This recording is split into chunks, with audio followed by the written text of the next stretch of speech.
Hoy hablaremos de Cristo Jesús. Hablaremos de Él. Ojalá Cristo Jesús siga siendo para nosotros nuestra pasión, el amor de nuestra vida. El título, por favor, vamos a sacar una sonrisa al personal. El título, flaco pero fuerte.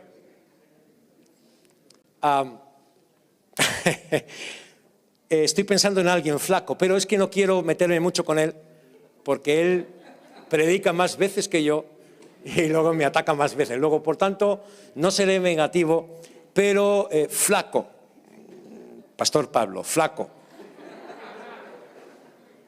Flaco, pero fuerte. Os diré, para destensarme yo, que en mi época de la adolescencia yo tenía muchísimos complejos. Pues como yo no era precisamente pequeño, vamos, grandote, pues tenía complejo de grandote y tal, y siempre quise ser flaco. No quería ser delgado, porque delgados hay muchos, quería ser flaco, huesudo. Es un juego de palabras, ahora os explicaré el por qué lo he titulado así. Primeramente por sacaros una sonrisa, pero también para motivarnos. Leamos el texto de referencia de esta mañana, Romanos capítulo 14. Aunque no voy a explicarlo todo, porque es un texto además muy bonito de explicar, pero bueno, voy a aplicarlo a lo que entiendo que Dios pretende para nosotros en esta mañana, donde celebramos la muerte y la resurrección del Señor Jesucristo. Romanos 14 y versos desde el 1 hasta el 9. Vamos a leerlo tranquilamente. Romanos 14, del 1 al 9, dice lo siguiente: recibid al débil en la fe, pero no para contender sobre opiniones, porque uno cree que se ha de comer de todo. Otro, que es débil, come legumbres. El que come, que no menosprecie al que no come. Y el que no come, no juzgue al que come. Trabalenguas, porque Dios le ha recibido. Verso 4. ¿Tú quién eres? El tono dice mucho. No es una pregunta, pero ¿tú quién eres? Que juzgas al criado ajeno. Para su propio Señor está en pie o cae, pero estará firme porque poderoso es el Señor para hacerle estar firme. Uno hace diferencia entre día y día, otro juzga iguales todos los días.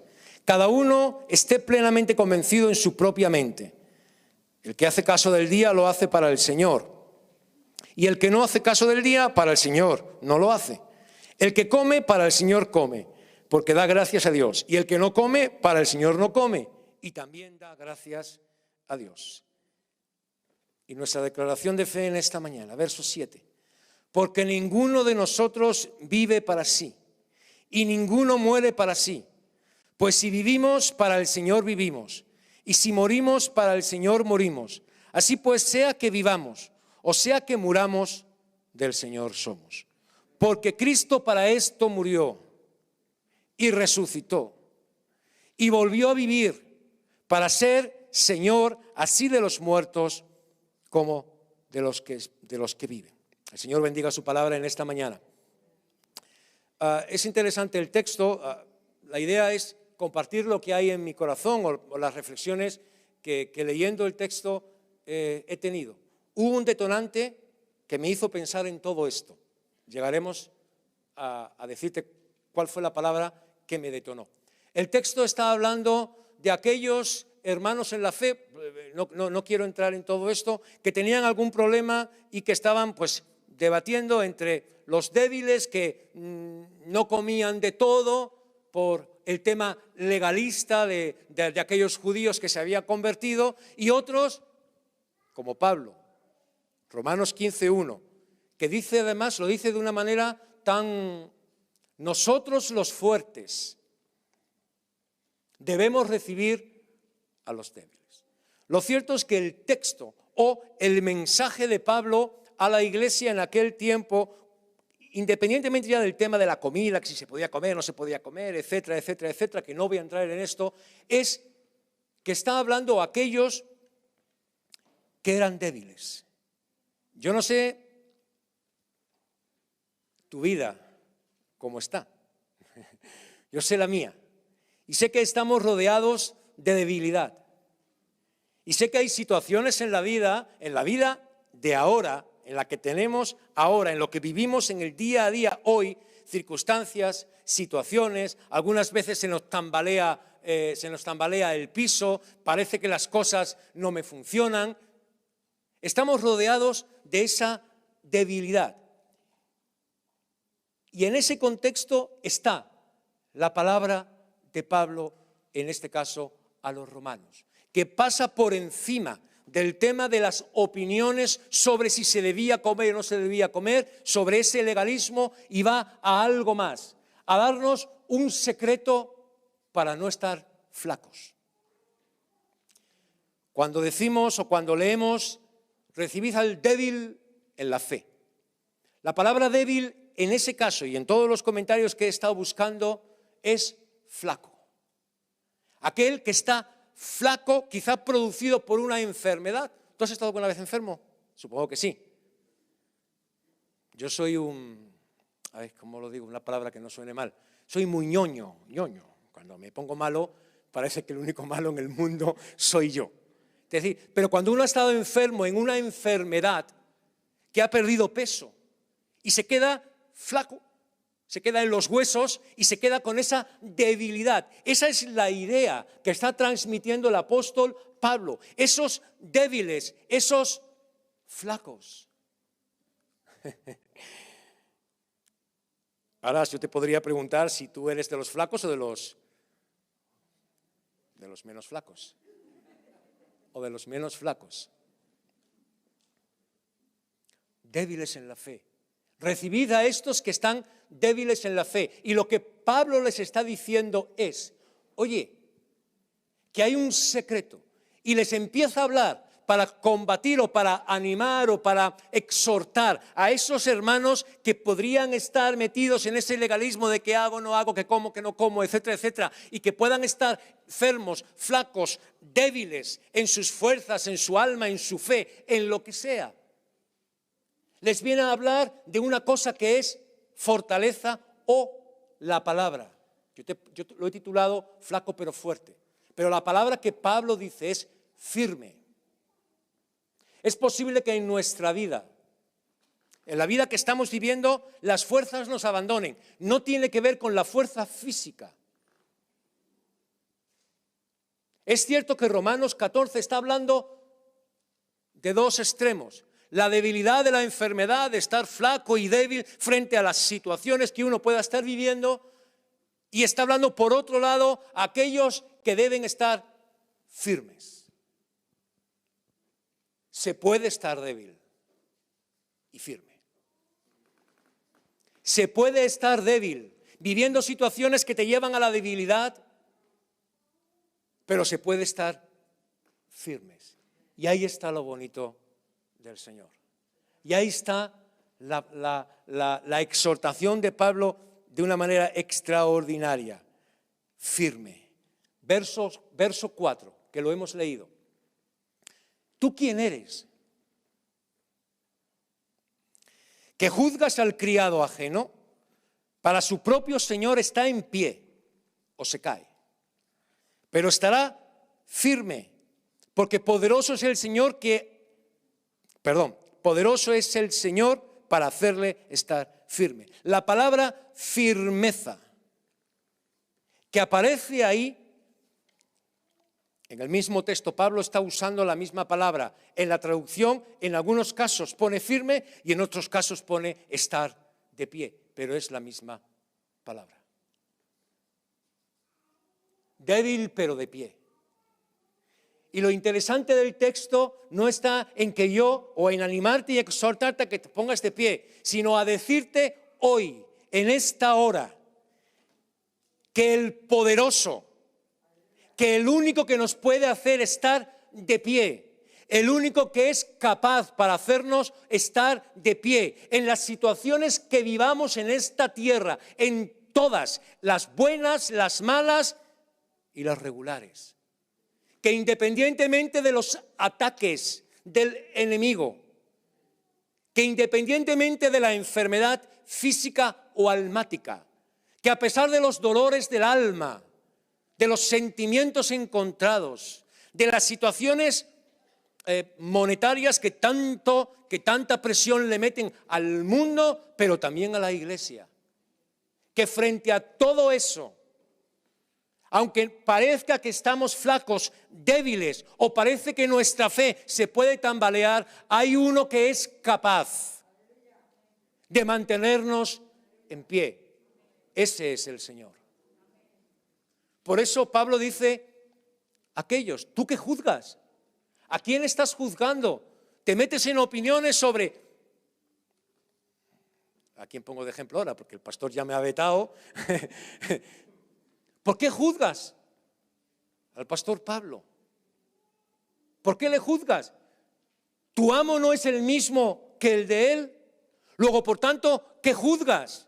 Si ese hombre, en su debilidad, sigue estando en pie, a pesar de su debilidad, de los errores que cometemos cada uno, no es por él mismo.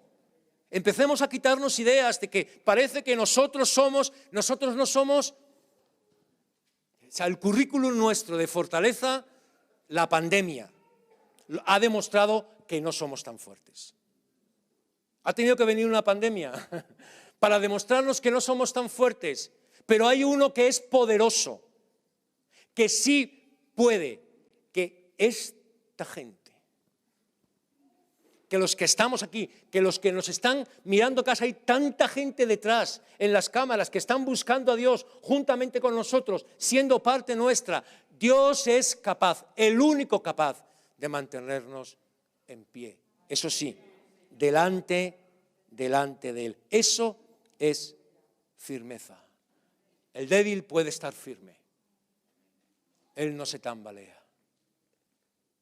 No se tambalea. Pero por causa del Señor. Amén.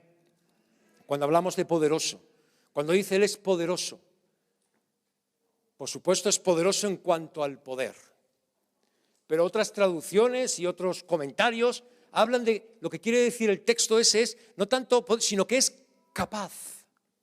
Que Él es capaz de hacerte estar de pie. Luego no es una capacidad humana. Lo que Cristo Jesús compró en la cruz del Calvario, cuando el pan fue partido, cuando la copa fue derramada, su sangre fue derramada, es que Él es el único capaz, a través de la obra de Cristo, de hacer que tú y yo, con unos currículums estupendos, no somos capaces en nosotros, somos capaces en Él. Y la Iglesia Apostólica Pentecostal en este lugar y fuera de este lugar, sino toda la Iglesia, toda nuestra casa, la que nos están escuchando desde fuera, todos ellos firmes, firmes, firmes. Quizá no tengamos el músculo, muchos, de la fortaleza física, pero sí Dios nos ha dado y nos ha regalado a esta casa, por Cristo Jesús, firmeza. Si estoy de pie, es porque Él quiere que esté de pie. Y si acaso me caigo, será porque Él me hace caer. Pero fuera como fuera, Él, también lo dice el texto, me sostendrá. Él me sostendrá. Amén, hasta ahí. Esto como introducción. Me pregunté entonces, frente a esta reflexión personal mía, ¿cómo puedo ser fuerte? ¿Cómo puedo estar firme? ¿Cómo a pesar de la debilidad puedo afirmarme? Y me encontré el versículo 9 y una frase que la he leído 1000 veces. ¿Quién no ha leído Romanos 14? A lo largo de 36 años he pasado por Romanos 14 muchísimas veces. Versículo 9, por favor, mi hijo recién casado, ¿puedes ponerlo? Esto se llama publicidad subliminal. Porque Cristo para esto murió. Cristo para esto murió. Lo dice Pablo, el apóstol San Pablo, porque no sea que piensen que hablo de ti. No, del apóstol San Pablo. Lo dice con una rotundidad enorme. Para esto murió. Y yo vengo a decirte, hermanos, uniéndotelo a la debilidad y a que estamos en pie y firmes por Él. Te lo uno. Si tú estás débil, para esto murió Cristo Jesús, para tu debilidad. Es cierto que Él murió por mis pecados. Es cierto que Él me reconcilió con el Padre. Es cierto que Él me dio una eternidad, un destino maravilloso. Pero por usar lo que estamos escuchando en estas semanas, en ese camino de salvación tan grande, para esto murió. En la situación en la que te encuentres, para esto murió. En la debilidad que tú tengas en este tiempo, para esto murió. Y aún más, leamos el texto y gózate. Fíjate la manera que tiene Pablo de decirlo. O sea, yo sé que soy cansino, que me repito mucho, y luego cuando en casa me hacen la crítica constructiva de la predicación, me dicen papá o cariño, mi mujer, ¿te repites? Pero Pablo se repite. Pablo se repite y se repite y se repite y se repite, porque fíjate, lo dice de otra manera, porque para esto murió, oye, y resucitó, y volvió a vivir. ¡Qué maravilla! Para esto, para ser Señor, así de los muertos como de los que viven. Para esto murió. Esta es la clave. Esta es la clave. Y no murió solo para que nosotros en la muerte podamos entrar al paraíso, al cielo, llámalo como quieras. A veces vivimos un cristianismo pensando solamente en la muerte. Soy cristiano, luego tengo la eternidad. Cuando llegue allí me presentaré delante del Padre, mis pecados han sido perdonados y estaré. Pero el texto, para esto ha muerto, para que en tu muerte tengas acceso a esa eternidad, pero dice que Él es Señor, para ser Señor, no de los que mueren solamente, sino de los que viven. Luego hay un impacto en tu relación con Dios, en esa vida de salvación en la que Dios te ha metido. Hay un impacto en tu vida cotidiana, en el día a día. Hay un impacto. Hay un impacto.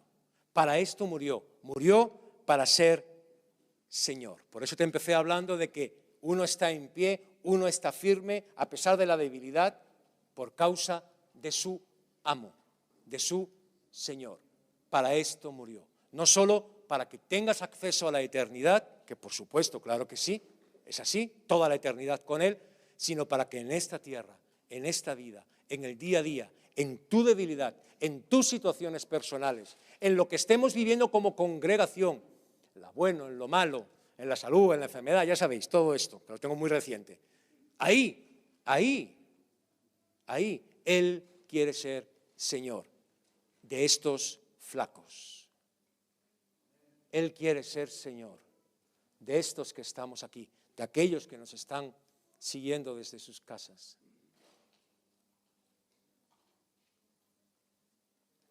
Continúo.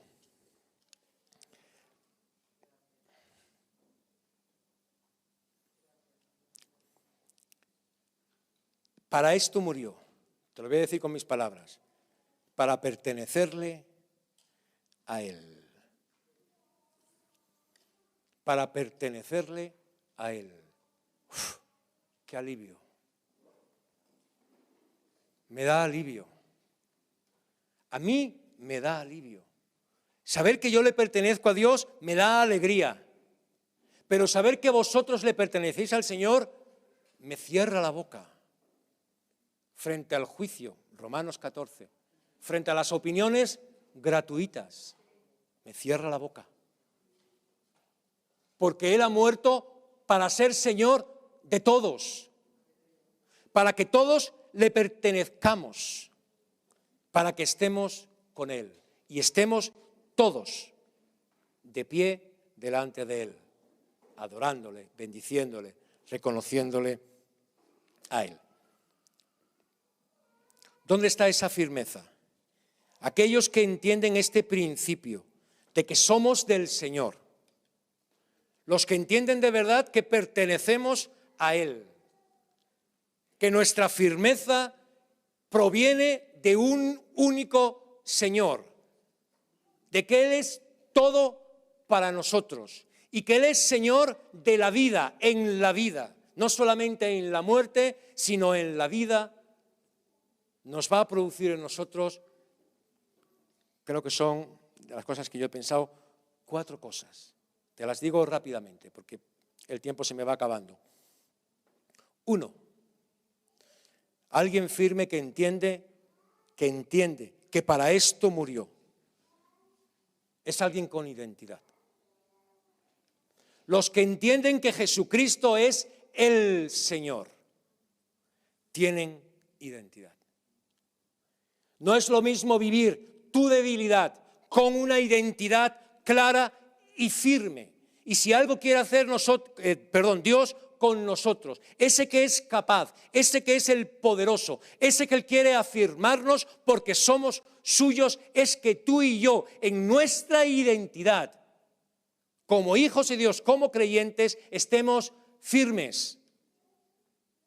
Alguien que va por la vida sin una identidad clara, sin saber quién es. La identidad tiene que ver, en su explicación más sencilla, con los rasgos identitarios. ¿Sí, no? Yo me parezco a mi madre, en todo. El carácter, físicamente, esta nariz es de mi madre. Pero tengo un rasgo característico de mi padre y de mi abuelo paterno que no le conocí. Es el pelo. Yo me pongo delante de mi padre y dicen, tú eres hijo de este simplemente por el pelo blanco. Mis hermanos están calvos. Espero que ninguno me esté escuchando, pero están calvos. Tengo un rasgo identitario. Hermanos, espiritualmente, los que estamos en este lugar, los débiles, también se les ve de quiénes son hijos. De quiénes son hijos. Luego, si tu identidad se está debilitando en este tiempo, tienes un Señor que te dará esa identidad clara. Para esto murió.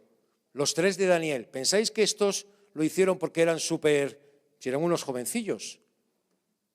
En el foso y en el horno y tal. ¿Pensáis que esa gente tenían claro quiénes eran?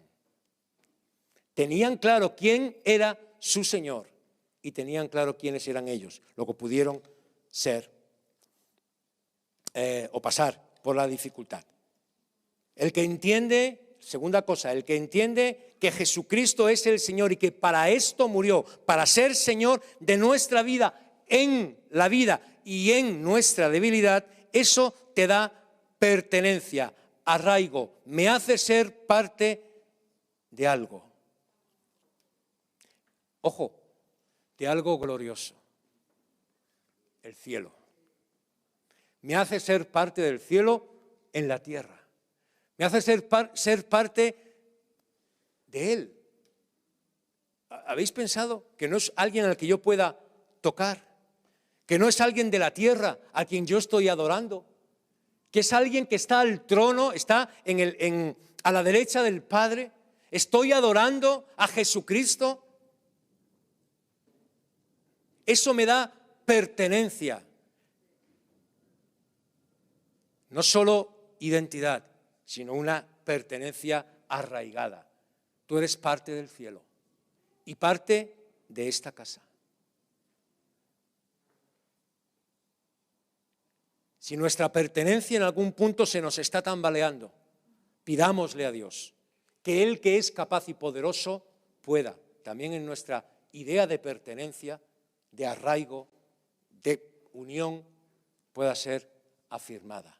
Y que podamos también estar delante de Él en pie, sabiendo que estoy unido a todos los demás. Cuando tomemos la cena del Señor, si tú te lees 1 Corintios capítulo 11, el reproche que les hizo Pablo, no se esperaban, era porque lo que querían es discernir, que discernáis el cuerpo de Cristo. Es decir, que no sois uno aparte de lo que es el cuerpo de Cristo. Identidad, soy. Pertenencia, estoy. Esto, Jesucristo, para esto murió, para darte identidad y para darte también pertenencia, arraigo a lo celestial. La tercera cosa que hace que somos de Él es que da sentido a la vida. Hay gente, yo no sé si tú has vivido la vida sin sentido. Le da sentido a la vida.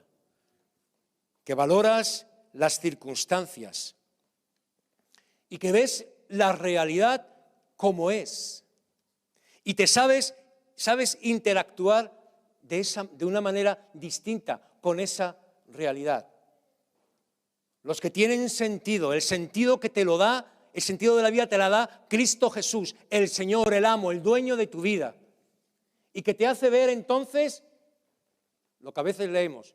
Todas las circunstancias, todas las cosas ayudan a bien a aquellos que aman a Dios y luego nos encontramos pensando qué difícil es. No. Cristo Jesús para esto murió, para que gente como nosotros, para que todos nosotros, los que están viéndonos, para que los débiles, los flacos, los menos flacos, los fuertes, para que todos pudiéramos andar en esta vida, no solamente en la muerte cuando estemos con Él, sino que en esta vida podamos andar con sentido, que entendamos que las cosas que nos pasan, sean las que sean, Dios es mi Señor. Y yo puedo valorar, y aunque lo pase mal, sé que Él es mi Señor. Y que si en esa circunstancia alguien es capaz de hacerme estar en pie y darle sentido a lo que estoy viviendo, es Él. Porque por Él yo estoy en pie o por Él yo me caigo. Él da sentido. Si no tienes sentido en la vida, si no sabes ni dónde vas, ni quién eres, ni dónde perteneces, pídele a Dios, porque para esto murió Cristo Jesús. Para esto murió Cristo Jesús. Tengo un ejemplo, el ejemplo de José, y ya termino. El ejemplo de José en Egipto, cuando está alimentando a sus hermanos y entonces recapacita y dice, ay, para esto era. ¿Qué sentido tenía que yo pasara todo lo que pasé en la vida, que me secuestraran, me vendieran, todo esto que pasé, la estancia en la cárcel? Pues tenía sentido su vida, tenía sentido su vida, tenía sentido, hay un sentido, y eso lo hace el Señor. Y por último, te da significado, te da significación en esta tierra. En la muerte, cuando estemos con Él, como ahí se completa el ciclo de la salvación, estar con Él eternamente, bueno, teológicamente se cumplirá cuando Él vuelva, regresemos con Él, pero bueno, se cumple cuando estemos con Él, cuando nos muramos, pero en la vida Él te da identidad, Él te da pertenencia, Él te da sentido y Él te da además significado, significación, que tiene que ver con el valor. Soy insignificante, puedo serlo, ya que te digo, mi currículum, si lo pongo en letra en 20, la foto grande, pues puedo rellenar una hoja con mi currículum. Soy insignificante. Si lo que escogió el Señor fue lo débil y lo menospreciado, pero sabes, Él te da valor. Para esto murió Cristo Jesús. Tienes mucho valor para Él. Por eso Pablo decía, no juzguéis unos a otros. Tenemos valor. Nos tenemos que mirar con los ojos del Señor. Él nos da el valor. Él nos da el valor. Si tuviéramos que vender al pastor Pablo por peso, pues bueno, pues la verdad es que 50 kilos no nos darían mucho, pero el valor que tiene este hombre es un valor espiritual, el valor que te da Él, que te da Él. Somos del Señor. Y para esto murió el Señor. Y en ese para esto murió está no solamente tus pecados, no solamente tu destino, no solamente la eternidad, está tu identidad, tu arraigo y pertenencia, el sentido de tu vida, el significado de tu vida y aún más el propósito de tu vida. No eres uno más. Niégate a pensar eso. Si te dice el enemigo que eres uno más, es mentira. Tú tienes un propósito en esta tierra, en esta vida, por Él. Por Él. Por ti, seguro que no vales, seguro que no valgo nada. Pero por Él, todos los que estamos aquí tenemos un propósito de vida. Quédate con esta frase. Para esto murió Cristo Jesús.